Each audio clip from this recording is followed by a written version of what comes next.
آج جو میں آپ کے سامنے یہ میڈیا ٹاک کرنے آیا ہوں، اس کا میں مقصد پہلے کلیئر کر دوں۔ کیا مقصد ہے اس چیز کا؟ اس کا مقصد یہ ہے کہ اپنے ملک کے لوگوں کو آگاہ کرنے کے لیے کہ یہ جس طرف ہمارا ملک جا رہا ہے، جس تباہی کی طرف ہمارا ملک جا رہا ہے، میں اپنی ساری قوم کو آگاہ کرنا چاہتا ہوں کہ یہ اس دلدل میں جو ہم گھستے جا رہے ہیں، اگر ہم ساری بحیثیت قوم اس کے اوپر اپنی آواز نہیں اٹھائیں گے تو مجھے خطرہ یہ ہے کہ یہ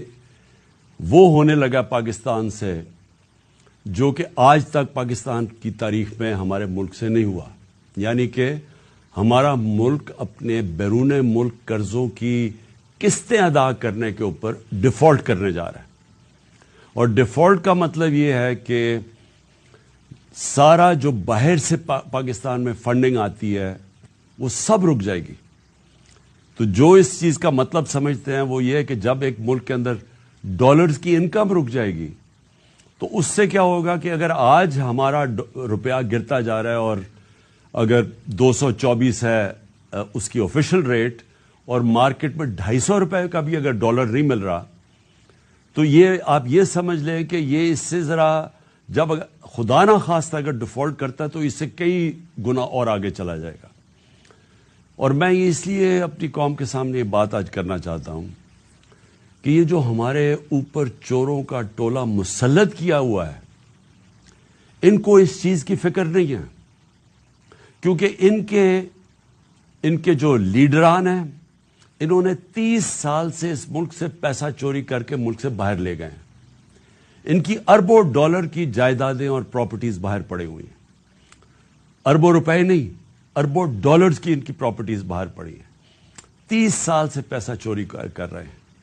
حدیبیہ پیپر مل جب پہلی دفعہ سامنے آئی تھی تو تب لوگوں کو اندازہ ہوا تھا کہ کس طرح یہ شریف خاندان، جن کا فرنٹ مین تھا اسحاق ڈار، جس نے 2025 اپریل میں 164 کا بیان میجسٹریٹ کے سامنے لکھوایا تھا۔ اور 164 کا بیان وہ ہوتا ہے جب میجسٹریٹ پوچھتا ہے کہ آپ کے اوپر کوئی دباؤ تو نہیں ہے، تو اس نے کہا نہیں جی میں یہ خود کہنا چاہتا ہوں، کیونکہ اس وقت نواز شریف چھوڑ کے ملک باہر چلا گئے تھے سعودی عربیہ، اور اس میں اس نے بتایا کہ کیسے وہ شریف خاندان کا پیسہ، اس ملک چوری کا پیسہ تھا، اس ملک سے لانڈرنگ کر کے یعنی غیر قانونی طور پہ باہر بھیجتا تھا، اور پھر کیسے ادھر وہاں ایک کوئی قاضی فیملی تھی، ان کا نام بھی بینک اکاؤنٹس بتائے، اور وہ پھر کیسے اس پیسے کو واپس پاکستان ریمیٹنسز کے نام پہ بھیجتے تھے، اور وہ پھر شریف خاندان میں چلا جاتا تھا۔ تو یہ تو پیسہ جو پاکستان آ جاتا تھا، جو پیسہ پاکستان نہیں آتا تھا اس سے پھر بڑے بڑے مے فیئر میں اپارٹمنٹس بھی لیے گئے، پھر ہائیڈ پارک میں بھی لیا گئے، پھر آف شور اکاؤنٹس بھی بنائے گئے۔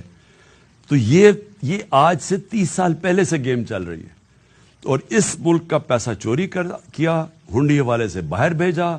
جس پیسے کی ضرورت پڑی وہ پاکستان منگوا لیا، جس طرح شہباز شریف نے ٹی کر کے پاکستان پیسہ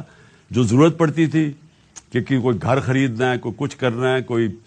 وہ واپس آ جاتا تھا، باقی پیسہ ان کا باہر رہتا تھا۔ اب ان لوگوں کا جن کا پیسہ باہر پڑا ہوا ہے، ان کو کوئی فرق نہیں پڑے گا پاکستان ڈیفالٹ کرے گا۔ اگر ہمارا روپیہ گرے گا تو ان کا تو ڈالر میں پیسہ پڑا ہوا ہے، ان کو تو فائدہ ہے، اس لیے ان کو کوئی فکر نہیں ہے جدھر پاکستان جا رہا ہے۔ فکر آپ سب کو، ہماری طرح کے لوگوں جن کا کوئی باہر ملک سے انہوں نے میں نے جس نے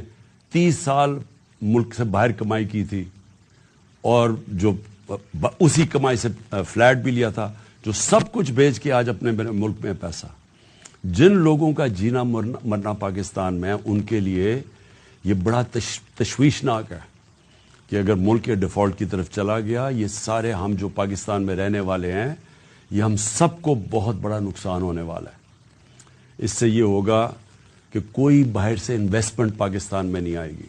جو ہمارے اپنے پاکستانی بھی پاکستان میں انویسٹ کرنا چاہتے ہیں، وہ کیوں اپنے ڈالروں کو روپے میں کنورٹ کریں گے جب روپیہ گرتا جا رہا ہے اور ان کو خوف ہے کہ آگے اور گرے گا؟ تو کسی نے اپنے ڈالر وہ ڈالروں میں پیسہ رکھے, وہ کیوں کارخانے لگائیں, کوئی کیوں پراپرٹیز پاکستان میں لائیں. تو اس کے بہت دور کے اثرات پڑیں گے, منفی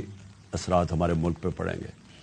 تو لہٰذا میں اپنی پاکستانی قوم کے لیے آج یہ چیزیں رکھنا چاہتا ہوں کہ یہ ہمارے جو حالات ہیں, ہماری ساری قوم کو سمجھنا چاہیے کہ یہ ہمارے ملک سے کیا ہو رہا ہے. میں سب سے پہلے آپ کے سامنے یہ اعداد و شمار رکھنا چاہتا ہوں. میں چاہتا ہوں کہ میری ساری قوم یہ پہلے دیکھ لے کہ جب ہمیں یہ پاکستان ملا تھا 2018 کو, تو پاکستان کی تاریخ کا سب سے بڑا بیرونی ملک خسارہ تھا کرنٹ اکاؤنٹ ڈیفیسٹ, 20 ارب ڈالر کا. کبھی اس ملک کی تاریخ میں اتنا بڑا خسارہ کوئی چھوڑ کے نہیں گیا. اور یہ جب خسارہ چھوڑ کے گئے تو میں آپ کو ایک چیز سمجھانا چاہتا ہوں. میری کوشش یہ ہے کہ میں اپنی قوم کو اس کو آگاہ بھی کروں, اس کی تربیت بھی کروں, اس کو ایز آپ کا ایک بڑا ہو کے آپ کو ایجوکیٹ بھی کروں کہ یہ ہوا کیا ہمارے ملک سے. یہ جب خسارہ چھوڑ کے گئے تھے تو جو پٹرول, جو تیل ہے, جو اصل وجہ ہے کہ ہمارا جو خرچہ, ہمارے ڈالر کیوں کم ہوتے ہیں, کیونکہ ہماری جو سب سے زیادہ امپورٹ باہر سے ہوتی ہے, جو ہم باہر سے خریدتے ہیں, وہ ہے تیل, پیٹرولیم پروڈکٹس. تو ان کے دور میں تقریباً آدھی قیمت تھی تیل کی عالمی منڈی میں. جب ہماری باری آئی تو یہ سمجھ جائیں کہ یہ تیل کی قیمت, یہ جو کرونا سے کہ جب کرونا کی وجہ سے سپلائی شارٹیجز ہوئے ہیں,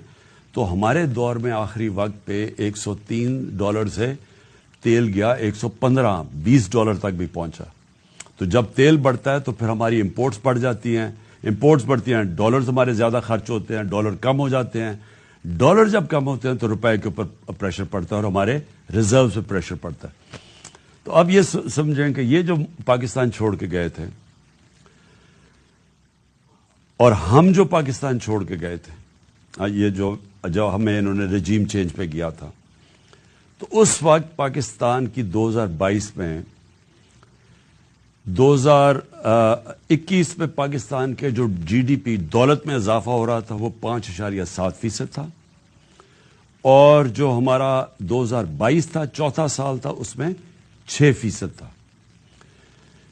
5.7 اور 6% پاکستان کی تاریخ میں, یہ صرف اور صرف اگر اس طرح کی پاکستان کی جی ڈی پی گروتھ ہوئی یا دولت میں اضافہ ہوا, یہ مارشل لاز میں ہوا تھا, ایوب خان کے زمانے میں, یا جنرل ضیاء کے زمانے میں اور جنرل مشرف کے زمانے میں. یہ کیوں ہوا تھا ان کے دور میں؟ کیونکہ ہم ان کے ساتھ